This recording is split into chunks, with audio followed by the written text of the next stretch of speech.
बाहर असह्य खरारु बंचिबा पई लोक घर भितर रहिबाकु पसंद करुथिबा बेले अघोषित विद्युत काट चिंतार विषय पलटिछि।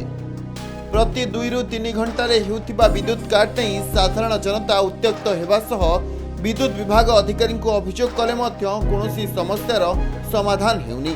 एभली चित्र देखिबाकु मिलिछि बलांगीर सहर रे। बाहर 47 डिग्री खरार ताती असह्य हेबारु घर भितर रही टिकिए पंखा कूलर बा एसी पवन खाइबाकू इच्छा करुथिबा मनिषकू दाऊ साजुछि विद्युत काट। एभली परिस्थिति रे ना घरे रही होउछि ना बाहरे, तेणु त्राही त्राही डाकिलेनी साधारण जनता। एने अभियोग कले मध्य ना समस्यार समाधान हेउछि ना कर्णपात करुछंती विद्युत विभाग अधिकारी।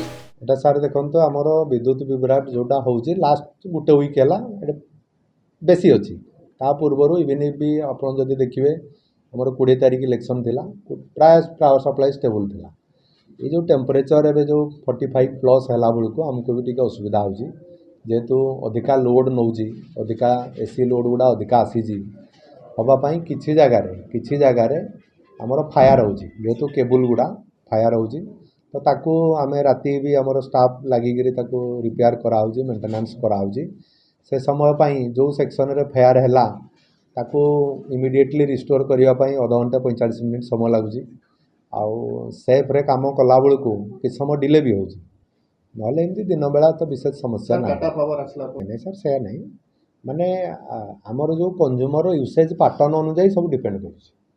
तो जेहेतु एटा एबे पीक पीरियड रहउछि टिके रहउछि भी समस्या हमर, सेति पई नुवा जो ट्रांसफार्मर भी बसाइछि, नुआ सबस्टेशन भी करा होउछि जो गुडा भी प्रॉब्लम रहिछि ओनली हमर एलटी लाइन रे प्रॉब्लम पई होउछि। आपण एबे इति देखंतु मेजर ब्रेकडाउन मेजर जोटा कि 8 घंटा 10 घंटा लाइन नथिला बेले प्राय तो नाही, जो गुडा रहउछि केवल सामूहिक आमे ताकू देखुछु जेमिति जल्दी भी ताकू रिस्टोर करी हबो। हम पाखरे मैन पावर भी अछंती, मटेरियल अछि किछि जगह रे टिके कोऑर्डिनेशन रो समस्या रहउछि राति रे काम करिवाटा, तो आमे एटा ठीक ठाक करिवु। आ जाको भी नहीं माने मोर भी आपनक माध्यम रे समस्त अनुरोध, हमर टोल फ्री नंबर अछि, टोल फ्री नंबर आ सेटा होछि आईवीआरएस सिस्टम ऑटो रिकॉर्ड, तो हमर 1912 रे हो कि 180034567998 रे आपण कंप्लेन लॉन्च कर दियंतु। जदि 3-4 घंटा रु अधिका भी लेट हैला आपण मते डायरेक्टली फोन कर परिबे, असुविधा नाही। बलांगीर रे ताती पाखापाखि 46 डिग्री ऊपर रोचे सब बेले। आ ई प्रकार ताती रे लोक माने केता हिसाब रे रोचन आपण माने ठीक हिसाब रे जानुचन। एते ताती रे तार माने बाहर के तो बाहर नेबार घर भितरे भी समस्त असुविधार सम्मुखीन होचन। तो से टाइम रे जदि भी लाइट पळई जाउछ तो से माने बहुत असुविधार सम्मुखीन हेबा लई पड़ुछ। हमर वार्ड रे भी हमर घर मान के भी जाउछ, सेटा समस्त हमें फील करूछु, जानि पारुछु।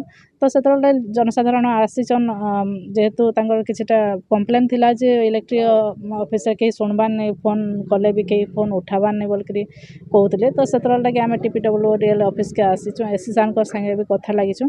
से जहाँ भी असुविधा थिला सब कहले ठीक अभियोग कर देखुन। एससी सर जन कहले तांकर भी सत्यता अच्छे, घरे घरे एबे सब एसी लागला न, तो सेतर लगे टिके लोड बढ़ी जाउछ आ फायर हेकरी शॉर्ट सर्किट हेकरी पड़ी जाउछ, सेतर लगे तांको सजाबार लगे टिके टाइम लागुछ।